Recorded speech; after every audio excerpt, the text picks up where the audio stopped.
this is the fascinating thing. The timeline for the UK's ban on internal combustion engine vehicles has been subject to a huge amount of debate and political manoeuvring, and the Labour government, which is now in power, wrote something interesting and seemingly unnoticed in the mainstream media. They wrote it in their manifesto about used battery health. Originally, the ICE ban was set for 2030. I thought that was a really good thing. I think everybody thought that was a good thing, at least to the people who watch my videos, I suppose. And then that was pushed back to 2035 under the Conservative government. And then they cited the need for additional time to develop public EV charging infrastructure, which I kind of agree with, I suppose, and also to align with other global powers such as the EU and Canada for some reason. That's what they said, which at the time I thought was a bit weird, and also a bit of a weak way of thinking, because by definition what they're saying is we're just going to copy people, which is kind of what they did in the thing that happened in the last few years, which we all kind of know what I'm talking about. Ford UK criticised it for undermining the transition to electric vehicles, even though they've struggled like you would not believe to sell any of their EVs to anybody relative to other companies.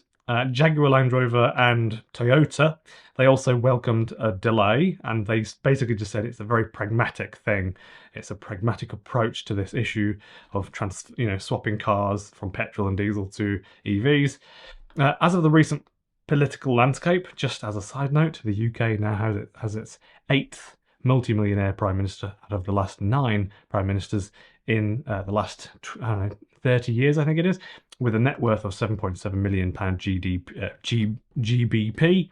The Labour Party, victorious in the general election on the 4th of July, has pledged to reintroduce a ban on petrol and diesel cars, but this doesn't include vans as well, like, for example, the Ford Transit, Volkswagen Transporter, those sorts of things, the things that Amazon drive around in all the time.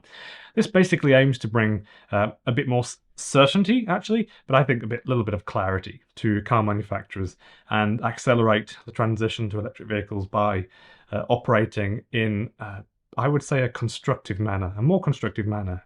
Chicken or the egg. Make the infrastructure, the cars will be there and people will buy more of them. That's what they've said anyway, and this is obviously up for interpretation, and you can say your thoughts on this in the comments. But I can see how it may bring a bit more confidence to the manufacturers, I think, because you wouldn't want to sell all these EVs to a country where there are no chargers, because obviously the first thing people say is there is no infrastructure. So if the infrastructure is just there, imagine there were millions of EV chargers everywhere. It would never be said that there is an infrastructure issue. It just wouldn't, which is brilliant. Labour's manifesto included a commitment to enhancing EV infrastructure and introducing a battery health standard to support the used or second-hand EV market. They also emphasise infrastructure development and supporting EV adoption through policy measures, which is not something that, for example, Reform UK agreed with. Liberal Democrats basically align with Labour in pledging to restore the 2030 ban, showing a unified front among progressive parties toward a faster transition to electric vehicles.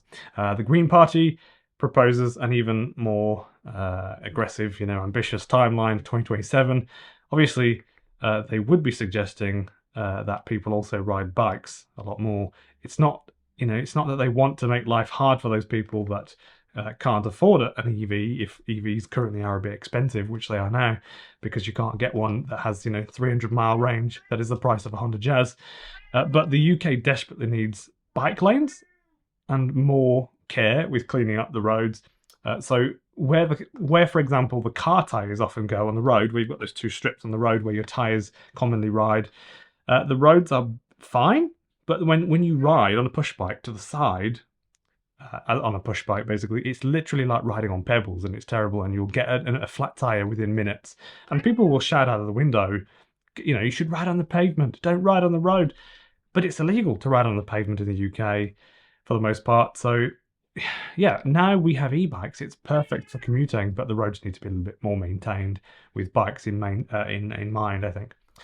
Like I said, sometimes I don't drive my car for weeks at a time sometimes, because I just like to ride. It's just much more pleasant, I think, and I'm just happier when I do that.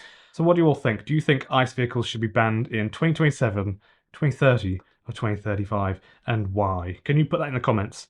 and try and keep it fairly brief, and so everybody can read all of the comments, because that's really interesting. Thank you very much for watching. I'm Ben Alexander, and I make EV news videos talking about the things that are very basically interesting, newsworthy, and the latest news basically every day. So please consider subscribing, so you'll get the chance to see my other videos when you do subscribe. And it should hopefully suggest to you if you want to watch my videos.